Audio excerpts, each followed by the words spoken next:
श्री स्वामी समर्थ. जय जय स्वामी समर्थ. स्वामी महाराजांच्या कृपेने तुमच्या सर्व चांगल्या इच्छा मनोकामना पूर्ण हो ही स्वामीचरणी प्रार्थना. तर आज आहे पाशांकुशा एकादशी. या एकादशीच्या दिवशी जर आपण हा उपाय केले, काही सेवा केल्या तर खूप प्रभावी ठरतात.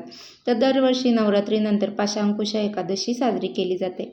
दसऱ्याच्या दिवशी दुसऱ्या दिवशी पाशांकुशा एकादशी असते. हा दिवस जगाचा निर्माता म्हणजेच भगवान विष्णू यांना समर्पित असतो.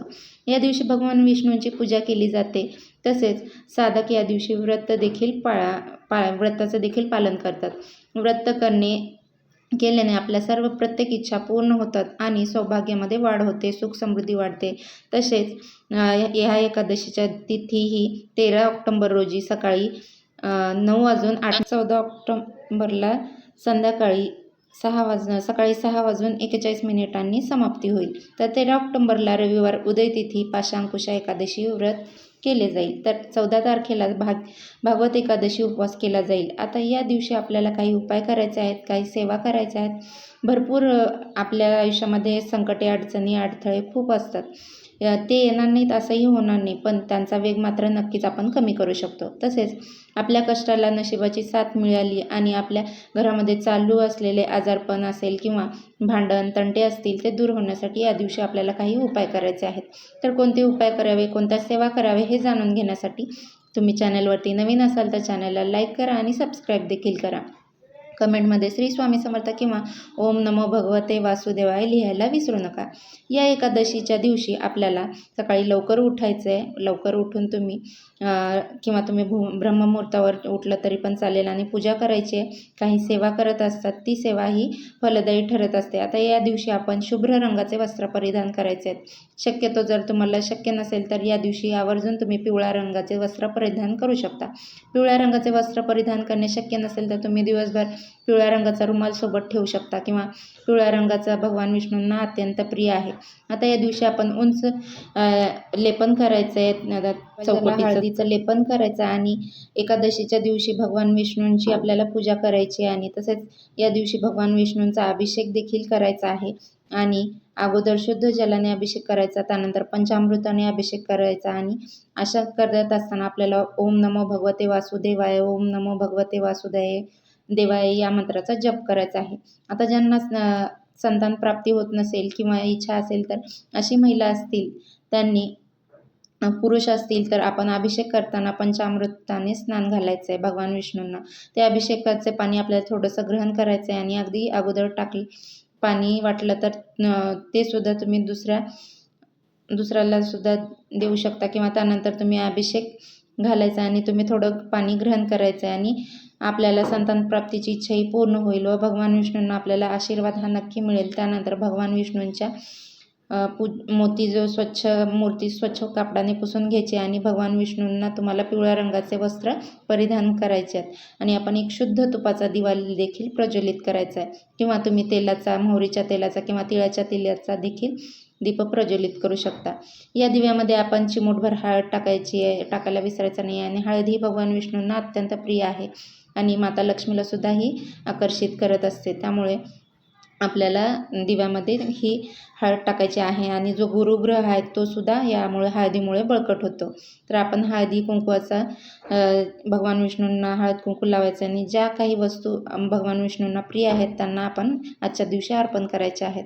पिवळ्या रंगाची फुले असो किंवा पिवळ्या रंगाची कपडे असतील किंवा तुम्ही देखील भगवान विष्णूंना अर्पण करायचे आहेत आणि या दिवशी पिवळ्या रंगाचे जे काही वस्तू असतील त्या दान करायच्या आहेत. तसेच केळी मंदिरामध्ये तुम्ही दान करू शकता किंवा आणखीन कुठल्या वस्तू असतील त्या तुम्ही दान करायच्या आहेत. लहान मुलांना केळीचं वाटप करायचं आहे किंवा ज्या व्यक्तीला त्या गोष्टी खूप गरजेच्या आहेत अशा व्यक्तीला तुम्ही दान करायचं आहे. यामागच्या त्या व्यक्तीचा आशीर्वाद तुम्हाला लाभू शकतो आणि आपल्याला मिळत असतो असे भगवान विष्णूंचे आशीर्वाद आपल्याला मिळतो आणि आपल्या घरामध्ये सुख, शांती आणि समृद्धी देखील येते. आता या दिवशी आपण एक तुळशीचं पान घ्यायचं आहे. एकादशीच्या दिवशी तुळशीपत्र हे कधीही तोडायचं नाही. मग तुम्ही खाली पडलेलं तुळशीपत्र तुम्ही घेऊ शकता. तुळशीपत्र प्रथम स्वच्छ धुवून घ्या आणि हे घरामध्ये गंगाजल असेल तर 2 थेंब पाण्यामध्ये गंगाजल टाकून त्या पाण्याने तुम्ही हे तुळशीपत्र स्वच्छ करून घ्यायचं आहे आणि स्वच्छ पुसून घ्यायचं आहे. आता यानंतर आपण भगवान विष्णूंसमोर आसन घेऊन बसायचं आहे आणि तुळशीपत्र आपण आपल्या उजव्या हातामध्ये ठेवायचं आहे. आणि त्यानंतर आपल्याला भगवान विष्णूंचं 1000 नावे घ्यायचे आहेत, म्हणजे सहस्त्रनाम, विष्णू सहस्त्रनामाचं आपल्याला पठण करायचं आहे. आणि जे भगवान विष्णूंचे 1000 नावांचा उल्लेख आहे, अगदी तुम्हाला जर वाचणं शक्य नसेल, अवघड वाटत असेल, तर तुम्ही मोबाईलवरती लावूनसुद्धा ऐकू शकता किंवा तुम्हाला येत असेल तर तुम्ही पठणसुद्धा करू शकता. सहस्त्रनामाचं पठण झाल्यानंतर ते तुळशीपत्र हातामध्ये ठेवायचं आणि त्यानंतर तुमची जी काही इच्छा असेल, मनोकामना असेल, ती भगवान विष्णूंना सांगायची आहे. आता नंतरनं घरामध्ये जर पैसा येत नसेल, पैसा स्थिर राहत नसेल किंवा संतान प्राप्ती होत नसेल, विवाह जुळत नसतील, तर असे असलेल्या नोकरी मिळत नसेल किंवा काही अगदी भगवान विष्णूंना तुम्ही मनापासून आणि श्रद्धेने सांगायचं आहे. आणि यानंतर हे तुळशीपत्र आपण भगवान विष्णूंसमोर भगवान विष्णूंच्या चरणावरती अर्पण करायचं आहे. तुमची जी काही इच्छा आहे, मनोकामना आहे, ती लवकरात लवकर पूर्ण होते अशी मान्यता आहे. कारण की भगवान विष्णूंना तुळशी अत्यंत प्रिय आहे आणि या दिवशी आपल्याला गोमातेला एक वस्तूसुद्धा खायला द्यायची आहे.